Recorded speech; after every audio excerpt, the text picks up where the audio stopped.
이정호 일흔을 바라보는 나이입니다. 하지만 매일 새벽 5시면 어김없이 눈을 뜹니다. 젊은 시절 공장 야간 근무를 하던 습관이 평생을 따라다녔죠. 옆자리는 벌써 5년째 비어 있습니다. 아내를 먼저 보낸 뒤로 집안은 늘 조용했고 그 적막함 속에서 하루를 시작하는 게 이제는 익숙해졌습니다. 그날 아침도 다를 게 없었습니다. 커피를 끓이고 창문을 열고 책상을 정리하다가 오래된 서랍 깊숙한 곳에서 한 장의 흑백 사진을 발견했습니다. 아, 이 사진. 30년 넘게 꺼내보지 못했던 사진이었죠. 사진 속에는 젊은 시절의 자신과 환하게 웃고 있는 아내, 그리고 2살쯤 되어 보이는 아이가 있었습니다. 통통한 볼에 호기심 가득한 눈망울을 가진 그 아이. 정호의 손이 사진을 쓰다듬는 순간 떨리기 시작했습니다. 미안하다, 아빠가 지켜주지 못해서. 그의 목소리는 흔들렸습니다. 30년 전 그날이 떠올랐죠. 1994년 겨울 단칸방에서 일어난 갑작스러운 화재. 연탄가스와 합선이 겹쳤던 그 끔찍한 밤. 아이는 그 사고 이후 행방불명되었고 석 달 뒤 사망 처리되었습니다. 하지만 정호는 단 한 번도 그 아이가 죽었다고 믿지 않았습니다. 시신을 찾지 못했으니까요. 아내는 그 충격으로 평생 심장병을 앓았고 5년 전 세상을 떠날 때까지 우리 딸 어디 갔을까 하며 눈물을 흘렸습니다.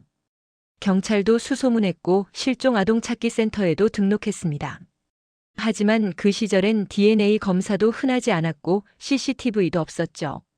가난한 노동자의 딸 하나 찾아주는 사람은 아무도 없었습니다. 세월이 흐르면서 사람들은 다 잊었지만 정호만은 잊을 수가 없었습니다. 바로 그때였습니다. 오전 8시 낯선 번호로 전화가 걸려왔죠. 정호는 잠시 망설이다 전화를 받았습니다. 여보세요? 아버님, 혹시 박정호 선생님 맞으신가요? 여성의 목소리였습니다. 젊고 조심스럽고 그러면서도 어딘가 떨리는 목소리. 정호는 순간 가슴이 철렁 내려앉는 기분이었습니다. 네, 그런데 누구시죠? 저는 남산구 복지센터에서 일하는 사회복지사 윤서진이라고 합니다. 조심스럽게 말씀드려야 할 것 같은데. 그녀는 잠시 말을 멈췄습니다. 정호의 심장은 점점 더 빠르게 뛰기 시작했죠. 최근 상담하는 분 중에 선생님과 관련이 있을지도 모르는 분을 만나게 됐습니다. 혹시 30년 전쯤 딸을 잃으신 적이 있으신가요? 그 순간 정호는 그 자리에 주저앉고 말았습니다. 30년을 기다려온 그 한마디. 손에 든 흑백 사진이 바닥에 떨어졌고 전화기 너머로 그의 거친 숨소리만 들렸습니다. 30년 만에 찾아온 한 통의 전화. 과연 이것이 기적일까요? 아니면 또 다른 절망의 시작일까요? 정호는 떨리는 손으로 사진을 주워들었습니다. 사진 속 아이가 환하게 웃고 있었습니다. 전화를 끊은 뒤 정호는 한참을 그 자리에 앉아 있었습니다. 손은 계속 떨렸고 가슴은 터질 듯 뛰었죠. 혹시 사기는 아닐까? 혹시 잘못 알고 전화한 건 아닐까? 온갖 생각이 머릿속을 스쳐갔습니다. 하지만 윤서진이라는 사회복지사는 분명히 말했습니다. 30년 전 화재 사고, 행방불명된 아이, 그리고 박정호 선생님. 우연이라기엔 너무 정확했죠. 그날 오후 정호는 다시 전화를 걸었습니다. 떨리는 손으로 번호를 누르면서도 자꾸만 망설여졌습니다. 만약 아니라면? 만약 또 다른 실망이라면? 하지만 그는 알고 있었죠. 이 전화를 걸지 않으면 평생 후회할 거라는 걸. 윤서진 복지사님, 저 박정호입니다. 아까 전화 주신. 아, 선생님. 기다리고 있었어요. 놀라셨죠? 그녀의 목소리는 따뜻했습니다. 정호는 겨우 입을 열었습니다. 그분이 정말 제 딸일 수 있을까요? 확신할 수는 없습니다.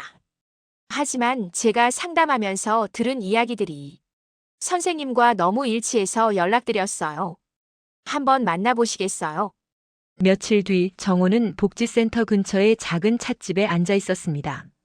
30분이나 일찍 도착해서 손만 계속 비비작거렸죠.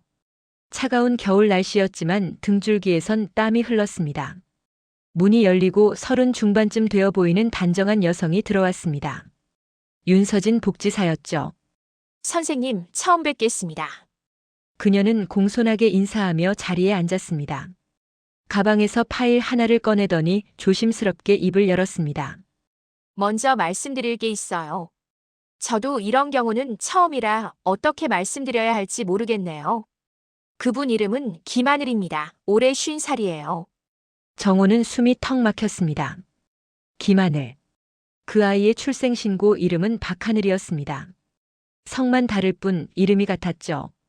그분은 어떻게? 3개월 전 저희 센터에 오셨어요. 요양보호사 자격증을 따려고요. 상담하다가 우연히 과거 이야기가 나왔는데 어릴 때 화재 사고를 겪었다고 하더라고요. 1994년 겨울이라고 했어요. 정호의 손이 테이블을 꽉 움켜쥐었습니다. 1994년 겨울. 바로 그때였습니다. 그분은 자신의 과거를 거의 기억하지 못해요.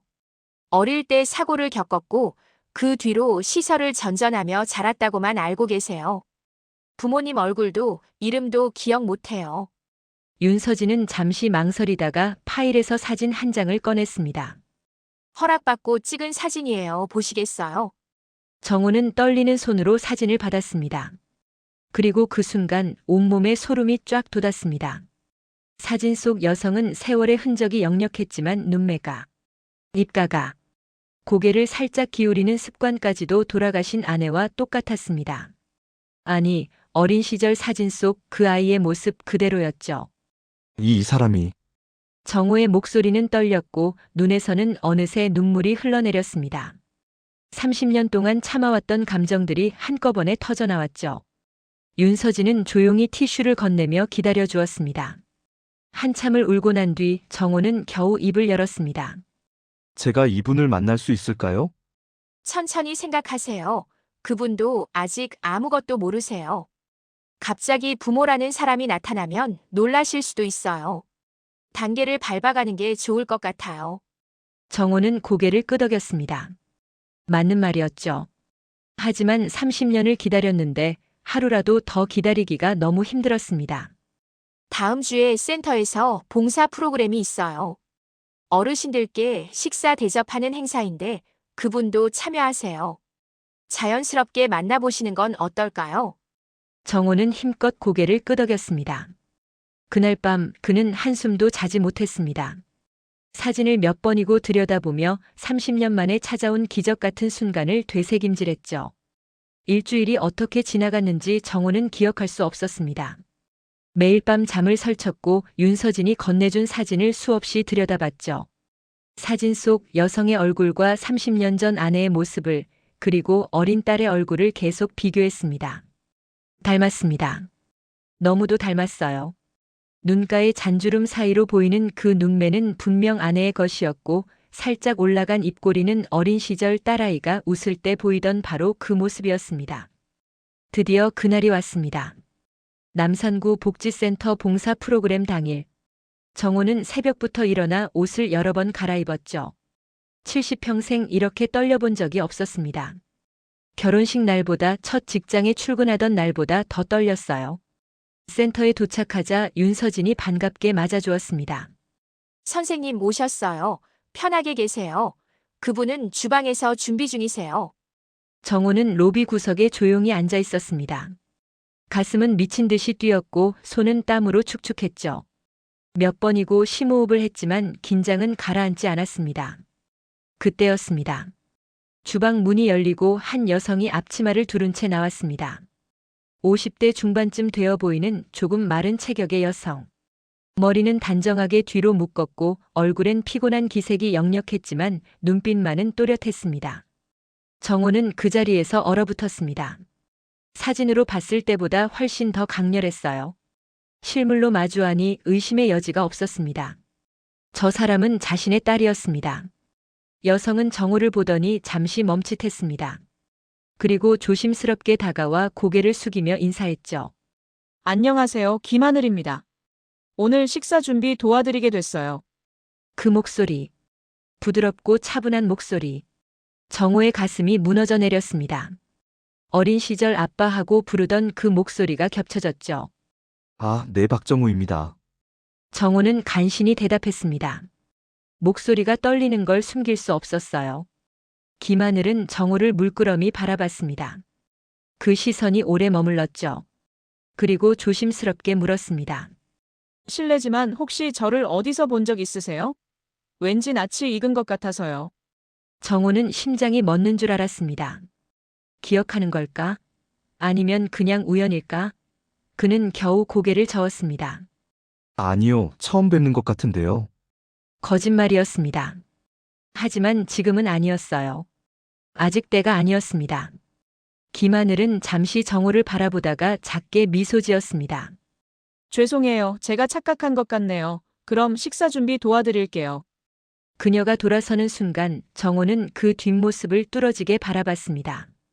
걷는 모습, 어깨를 살짝 움츠리는 습관, 고개를 약간 숙이는 자세까지. 모든 게 아내를 닮아 있었어요. 식사 시간 내내 정호는 멀리서 김하늘을 지켜봤습니다. 어르신들께 음식을 나르고 불편한 곳은 없는지 물어보고 조용히 뒷정리를 하는 모습. 성실하고 다정한 사람이었습니다. 30년 동안 어떻게 살아왔을까? 정호의 가슴은 찢어질 듯 아팠습니다. 부모도 없이 기억도 없이 혼자서 이 험한 세상을 어떻게 버텨왔을까? 얼마나 외롭고 힘들었을까? 봉사가 끝나고 김하늘이 인사하러 왔습니다. 오늘 수고 많으셨어요. 다음에 또 오실 거예요? 정호는 고개를 끄덕였습니다. 네, 꼭 오겠습니다. 김하늘은 다시 한번 정호를 유심히 바라봤습니다. 그 눈빛엔 뭔가 말할 수 없는 감정이 담겨 있었죠. 그럼 조심히 가세요. 그녀가 돌아선 뒤 윤서진이 다가왔습니다. 어떠세요? 정호는 한참을 말없이 서 있다가 겨우 입을 열었습니다. 제 딸입니다. 확신해요. DNA 검사를 해봐야. 필요 없어요. 저 아이예요. 아버지가 어떻게 모르겠어요. 정호의 눈에서 눈물이 흘렀습니다. 윤서진은 조용히 그의 어깨를 두드려 주었죠. 그날 밤 정호는 오랜 지인에게 전화를 걸었습니다. 30년 전 그 사건을 함께 조사했던 은퇴한 경찰관이었어요. 진실을 밝혀야 했습니다. 왜 아이가 사라졌는지, 누가 신원을 바꿨는지 모든 걸 알아내야 했죠. 더 이상 미룰 수 없었습니다. 그날 이후 정호는 매주 복지센터를 찾았습니다. 봉사활동이라는 명목이었지만 사실은 김하늘을 보기 위해서였죠. 그녀와 자연스럽게 대화를 나누고 조금씩 가까워지려 애썼습니다. 오늘도 오셨네요. 김하늘은 정호를 볼 때마다 반갑게 인사했습니다. 처음엔 조심스러웠지만 시간이 지나면서 그녀도 정호에게 편안함을 느끼는 것 같았어요. 요즘 날씨가 추워서 어르신들 걱정이에요. 혹시 감기 조심하세요.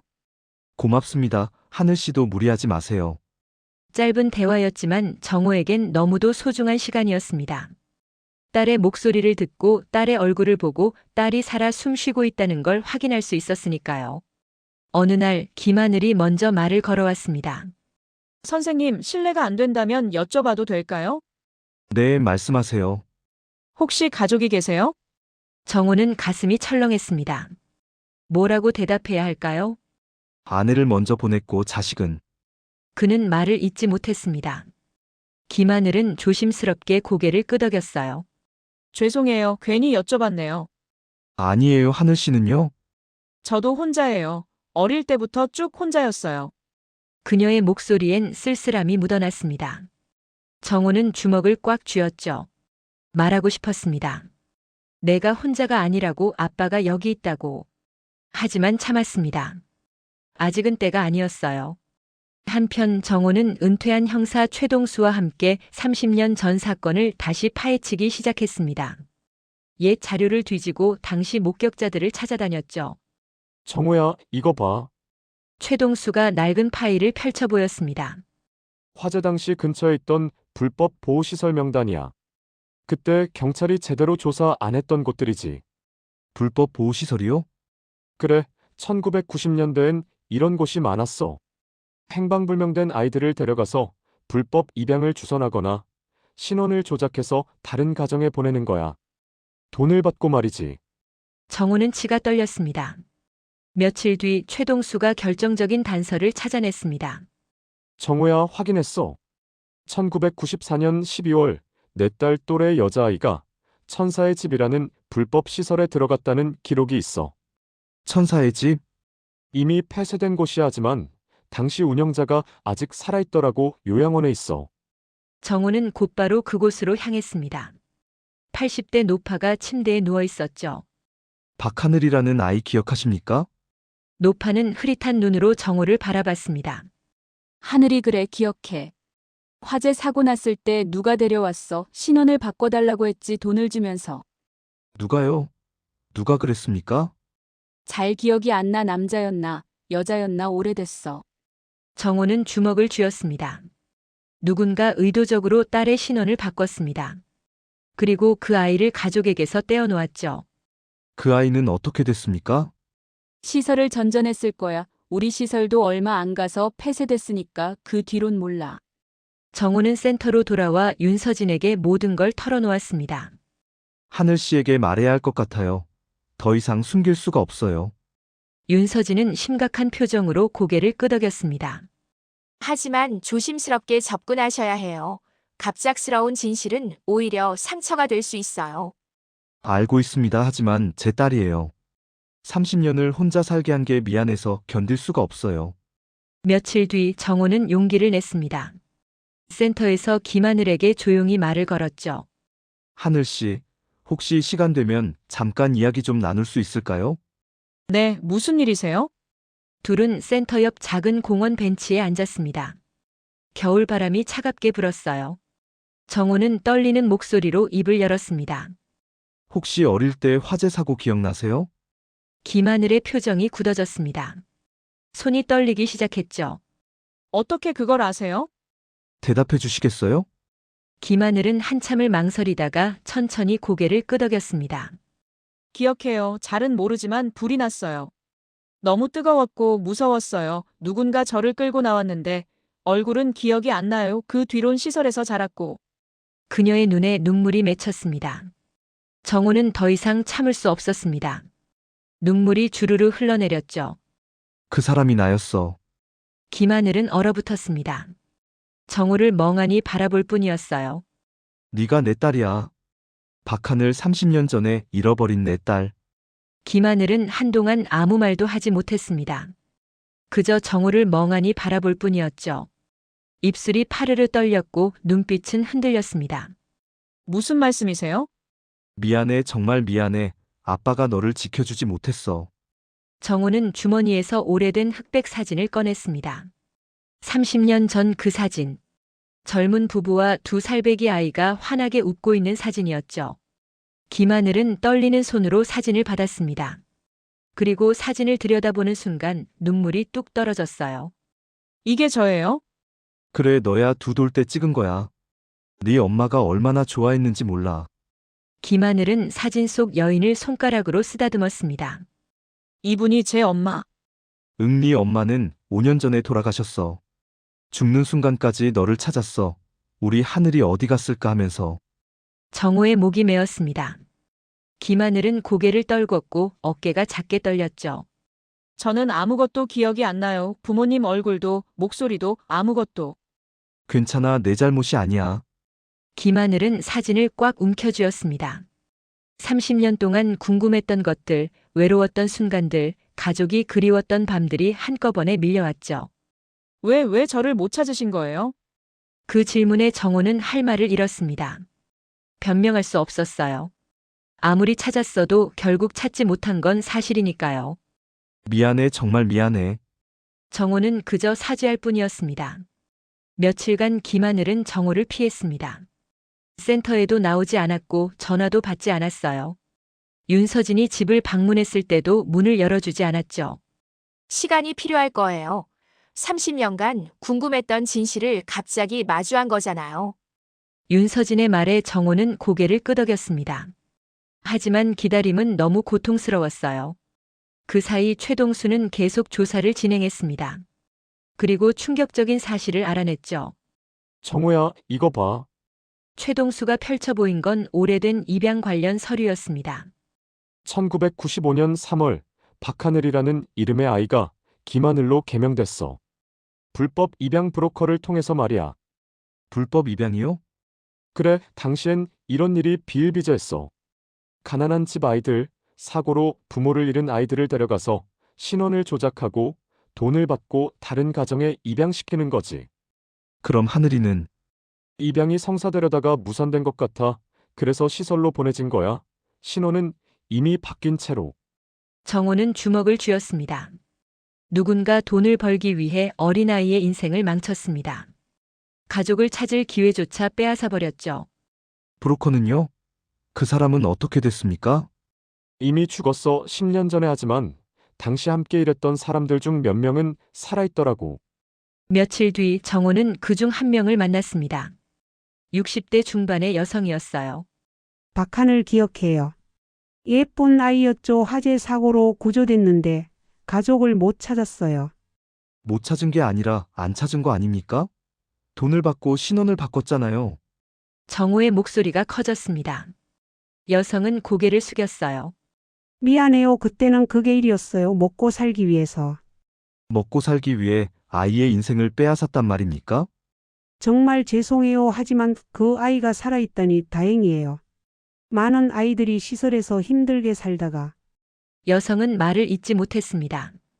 정호는 그날 밤 김하늘의 집 앞에 섰습니다. 불은 꺼져 있었지만 창문 틈으로 희미한 빛이 새어나왔어요. 문 앞에 편지 한 통을 놓고 왔습니다. 하늘아, 아빠는 여기 있어. 네가 준비될 때까지 기다릴게. 천천히 생각해. 하지만 한 가지만 기억해줘. 아빠는 단 하루도 너를 잊은 적이 없어. 엄마도 마찬가지였어. 우리는 네가 돌아오길 매일 기도했어. 사랑해. 우리 딸. 사흘 뒤 정호의 휴대전화가 울렸습니다. 저 김하늘이에요. 정호는 숨을 멈췄습니다. 편지 받았어요. 그리고 생각해봤어요. 만나서 이야기할 수 있을까요? 천천히 하나씩. 정호의 눈에서 눈물이 흘렀습니다. 그래, 천천히 하자. 우리 천천히. 겨울 끝자락 차가운 바람이 불었지만 정호의 가슴은 따뜻했습니다. 30년을 기다린 끝에 딸이 손을 내밀었으니까요. 비록 지난 시간은 돌아오지 않지만 앞으로의 시간은 함께할 수 있었습니다. 그것만으로도 충분했어요. 며칠 뒤 정호와 김하늘은 다시 그 공원 벤치에 앉았습니다. 이번엔 서로 조금 더 가까이 앉았어요. 겨울 끝자락에 차가운 바람이 불었지만 둘 사이의 공기는 예전만큼 어색하지 않았습니다. 편지 고마웠어요. 김하늘이 먼저 입을 열었습니다. 목소리는 여전히 조심스러웠지만 예전보다는 부드러웠어요. 사실 며칠 동안 잠을 못 잤어요. 계속 생각했어요. 30년 동안 궁금했던 것들, 외로웠던 순간들, 그게 다 이유가 있었구나 하고요. 정호는 조용히 듣고 있었습니다. 어릴 때부터 늘 궁금했어요. 나는 왜 혼자일까? 부모님은 어디 계실까? 나를 버린 걸까? 아니면 잃어버린 걸까? 김하늘의 목소리가 떨렸습니다. 시설에서 자라면서 명절 때마다 다른 아이들은 가족이 찾아오는데 저는 늘 혼자였어요. 그럴 때마다 생각했죠. 나한테도 어딘가에 가족이 있을까? 정호는 주먹을 꽉 쥐었습니다. 가슴이 찢어지는 것 같았어요. 미안해, 정말 미안해. 아니에요. 김하늘이 고개를 저었습니다. 선생님. 아니, 아버지 잘못이 아니에요. 편지 읽으면서 알았어요. 저를 찾으려고 얼마나 애쓰셨는지. 정호는 눈물을 참으려 애썼습니다. 그래도 결국 못 찾았잖니. 네가 어디서 얼마나 힘들게 살았는지도 모르고. 그건 누구 탓도 아니에요. 누군가 일부러 저를 숨긴 거잖아요. 김하늘은 윤서진에게서 들은 이야기를 정호에게 털어놓았습니다. 불법 입양 브로커, 조작된 신원, 전전했던 시설들. 처음엔 화가 났어요. 왜 저한테 이런 일이 생긴 건지. 하지만 지금은 오히려 다행이라는 생각도 들어요. 다행? 네. 살아서 다시 만날 수 있었으니까요. 어떤 아이들은 끝내 가족을 못 만나고 죽잖아요. 정호는 김하늘을 바라봤습니다. 30년간 혼자 살아온 그 단단함이, 그 강인함이 느껴졌어요. 하늘아, 정호는 조심스럽게 물었습니다. 혹시 화재 사고 때 기억나는 게 있니? 김하늘은 잠시 눈을 감았습니다. 오래된 기억을 더듬는 듯 했죠. 불이 너무 뜨거웠어요. 연기 때문에 숨을 쉴 수가 없었고 무서워서 울었던 것 같아요. 그녀의 손이 떨리기 시작했습니다. 정호는 그 손을 잡아주고 싶었지만 참았어요. 누군가 저를 안아서 밖으로 나갔어요. 그 사람 품이 따뜻했어요. 얼굴은 기억 안 나지만 그 느낌만은 잊을 수가 없어요. 김하늘의 눈에서 눈물이 흘렀습니다. 이상하죠? 얼굴은 기억 안 나는데 그 사람이 저를 사랑했다는 건 알아요. 몸이 기억하는 것 같아요. 그 순간 정호도 참았던 눈물을 흘렸습니다. 그 사람이 나였어. 내가 너를 안고 나왔어, 불 속에서. 두 사람은 한참을 울었습니다. 30년 동안 흘리지 못했던 눈물을 이제야 함께 흘렸죠. 울음이 그치고 난 뒤 김하늘이 조심스럽게 물었습니다. 엄마는 어떤 분이셨어요? 정우는 주머니에서 또 다른 사진을 꺼냈습니다. 아내의 젊은 시절 사진이었어요. 네 엄마는 세상에서 제일 따뜻한 사람이었어. 늘 웃었고 너를 얼마나 사랑했는지 몰라. 김하늘은 사진을 받아들고 한참을 바라봤습니다. 닮았다고들 하더라고요. 윤 선생님도 그러셨어요. 응, 많이 닮았어. 웃는 모습, 말투, 작은 습관까지도. 제가 엄마를 만났더라면 좋았을 텐데. 네 엄마도 그걸 제일 바랐어. 죽기 전까지 너를 찾았어. 우리 하늘이 밥은 먹고 다니는지, 아프진 않은지 걱정하면서. 김하늘은 사진을 가슴에 꼭 안았습니다. 엄마 저 잘 살았어요. 힘들었지만 포기하지 않고 살았어요. 정우는 더 이상 참을 수 없어서 김하늘의 손을 잡았습니다. 그녀는 놀라지 않았어요. 오히려 그 손을 꽉 잡아주었죠. 아빠. 김하늘이 처음으로 그렇게 불렀습니다. 서툴고 조심스러웠지만 분명 아빠라고 불렀어요. 고생했구나, 우리 딸. 이제 괜찮아요. 이제 찾았으니까요. 해가 지기 시작했습니다. 겨울 해는 짧았지만 그날만큼은 시간이 천천히 가는 것 같았어요. 천천히 가자. 30년을 기다렸는데 조금 더 천천히 가도 괜찮아? 정우가 말했습니다. 네, 천천히요. 김하늘도 고개를 끄덕였습니다. 두 사람은 벤치에서 일어나 천천히 걸었습니다. 나란히 조심스럽게 하지만 함께. 30년 만에 다시 만난 분이요. 잃어버렸던 시간은 돌아오지 않지만 남은 시간은 함께할 수 있었습니다. 그것만으로도 충분했어요. 진실을 알게 된 뒤로도 한참의 시간이 필요했습니다. 30년의 공백을 단숨에 메울 수는 없었으니까요. 정우와 김하늘은 서두르지 않기로 약속했습니다. 천천히 조금씩 알아가기로 했죠. 처음엔 일주일에 한 번씩 만났습니다. 공원 벤치에 앉아 차를 마시며 이야기를 나눴어요. 정우는 김하늘의 어린 시절 이야기를 들려주었고 김하늘은 자신이 살아온 30년을 조금씩 털어놓았습니다. 두 돌 때 처음 걸음마를 뗐을 때 네 엄마가 얼마나 좋아했는지 몰라. 동네방네 자랑하고 다녔어. 정우의 이야기를 들으며 김하늘은 잃어버린 시간을 조금씩 되찾아가는 기분이었습니다. 저는 첫 시설에서 5년을 살았어요. 거기서 글을 배웠고 친구도 사귀었어요. 힘들었지만 나쁜 기억만은 아니에요. 김하늘도 자신의 이야기를 조심스럽게 꺼냈습니다. 정호는 하나하나 귀 기울여 들었죠. 두 번째 만남 때 정호는 작은 상자를 가져왔습니다. 이거 네 거야? 상자 안에는 작은 신발 한 켤레, 아기 옷, 그리고 은빛 돌반지가 들어 있었습니다. 내 돌잔치 때 신었던 신발이야. 엄마가 버리지 못하고 계속 간직했어. 김하늘은 떨리는 손으로 신발을 만졌습니다. 너무 작고 낡았지만 그 안에 담긴 사랑은 여전히 따뜻했어요. 고마워요, 아빠. 이제 아빠라는 호칭이 조금씩 자연스러워졌습니다. 세 번째 만남 때는 김하늘이 먼저 제안했습니다. 아빠 집에 가봐도 될까요? 정우는 깜짝 놀랐습니다. 기쁘면서도 걱정이 됐어요. 집이 너무 낡고 초라해서요. 그래, 좋아, 언제든 와. 며칠 뒤 김하늘은 처음으로 정우의 집 문을 열었습니다. 작은 아파트였지만 깔끔하게 정돈되어 있었어요. 거실 벽에는 오래된 가족 사진들이 걸려 있었습니다. 여기가 우리 집이었나요? 아니, 여긴 10년 전에 이사 온 거야. 원래 집은 재개발로 헐렸어. 김하늘은 천천히 집 안을 둘러봤습니다. 사진들을 하나씩 보고 낡은 가구들을 만지작거렸죠.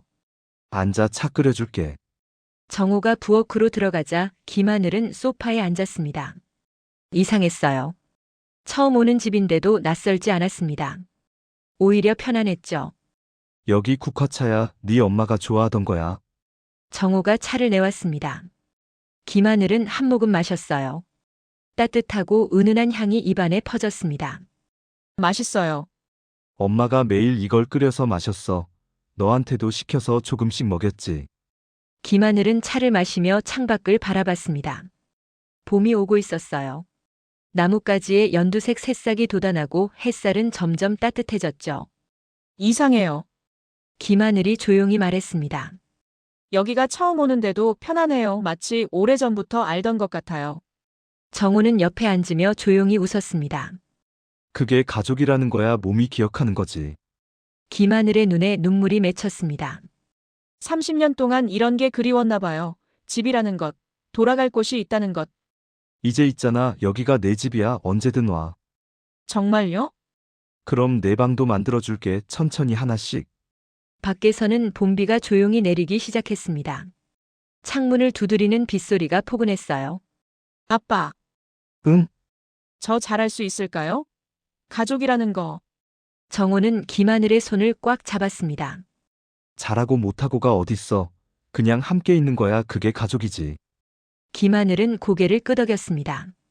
그리고 처음으로 정호의 어깨에 머리를 기댔어요.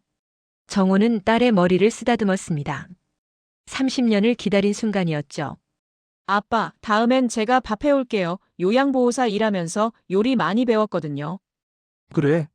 그럼 엄마가 좋아하던 된장찌개 만들어줄래? 가르쳐 주세요. 엄마 레시피로 만들고 싶어요. 그래, 엄마 레시피 노트가 어딘가 있을 거야. 찾아볼게. 두 사람은 빗소리를 들으며 오랫동안 앉아 있었습니다. 말은 많지 않았지만 침묵이 불편하지 않았어요. 오히려 평온했습니다. 잃어버렸던 30년의 시간은 돌아오지 않습니다. 함께하지 못한 순간들, 나누지 못한 이야기들, 그 모든 것은 영영 사라졌죠. 하지만 남은 시간이 있었습니다. 앞으로 함께 만들어갈 추억들, 나눌 대화들, 쌓아갈 사랑이 있었어요. 그렇게 늦게 찾아온 인연은 조용히, 그러나 단단하게 다시 시작되고 있었습니다. 창밖으로 봄비가 내리고 집안은 따뜻했습니다. 70년 인생에서 가장 긴 겨울을 보낸 정호에게 드디어 봄이 찾아왔습니다. 그리고 김하늘에게도 30년 만에 진짜 집이 생겼습니다. 여러분, 오늘 이야기 어떠셨나요? 70년 인생, 30년을 딸을 그리워하며 살아온 아버지 이정호. 그리고 30년 동안 가족이 누군지도 모른 채 홀로 살아온 딸 김하늘. 두 사람은 기적처럼 다시 만났습니다. 잃어버린 30년은 돌아오지 않습니다. 함께 웃지 못한 명절들, 나누지 못한 대화들, 안아주지 못한 순간들. 그 모든 시간은 영원히 사라졌죠. 하지만 중요한 건 아직 늦지 않았다는 겁니다. 남은 시간이 있다는 겁니다. 지금부터라도 함께할 수 있다는 것. 그것만으로도 충분한 기적이 아닐까요? 여러분 중에도 혹시 오랫동안 연락하지 못한 가족이 있으신가요? 하고 싶었던 말이 있으신가요? 오늘 이 이야기가 작은 용기가 되었으면 좋겠습니다. 늦었다고 생각할 때가 가장 빠를 때라고 하잖아요. 후회하기 전에 오늘 사랑하는 사람에게 연락해 보세요. 사랑한다, 보고 싶다, 미안하다 한마디면 충분합니다. 오늘 이야기가 마음에 와닿으셨다면 구독과 좋아요 버튼 꾹 눌러주세요. 여러분의 작은 응원 하나하나가 더 좋은 이야기를 만드는 큰 힘이 됩니다. 그리고 댓글로 여러분의 이야기도 들려주세요. 가족과의 소중한 추억, 다시 만나고 싶은 사람, 전하고 싶은 말. 무엇이든 좋습니다. 여러분의 이야기가 또 다른 누군가에게 위로가 될 수 있습니다. 알림 설정까지 해두시면 새로운 이야기가 올라올 때마다 가장 먼저 만나보실 수 있습니다. 가족이란 무엇일까요? 혈연으로 맺어진 관계일 수도 있고 오랜 시간 함께한 인연일 수도 있습니다. 하지만 가장 중요한 건 서로를 향한 마음이 아닐까요? 30년을 떨어져 있었어도 서로를 향한 사랑이 있었기에 정호와 김하늘은 다시 가족이 될 수 있었습니다. 여러분도 오늘 하루 곁에 있는 소중한 사람들에게 감사한 마음을 전해보세요. 그 작은 행동 하나가 평생 남을 추억이 될 수 있습니다. 다음 이야기도 기대해주세요. 여러분의 마음을 따뜻하게 해줄 또 다른 이야기로 찾아뵙겠습니다. 오늘도 시청해주셔서 감사합니다. 항상 건강하시고 행복하세요.